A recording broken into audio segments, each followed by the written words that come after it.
একটি বর্গের কর্ণের দৈর্ঘ্য 6√2 মিটার হলে এর ক্ষেত্রফল কত বর্গ মিটার সেটা বের করতে বলছে।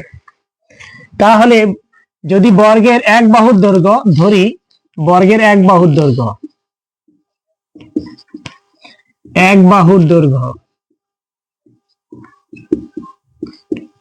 কত a মিটার, এটা ধরলাম এক বাহুর দৈর্ঘ্য a মিটার, দেখা যাচ্ছে না। এখন এর ক্ষেত্রফল বের করতে বলছে, তাহলে কর্ণের দৈর্ঘ্য কত? শর্ত মতে কর্ণের দৈর্ঘ্য বলতে কি আমরা কি জানি? √2a সমান কত? 6√2। তাহলে a সমান কত? 6√2/a, sorry √2। তাহলে √2 চলে যায়, 6 থাকে। সুতরাং ক্ষেত্রফল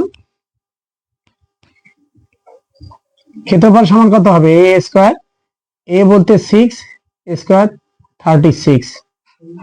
দিস ইজ অ্যান্সার।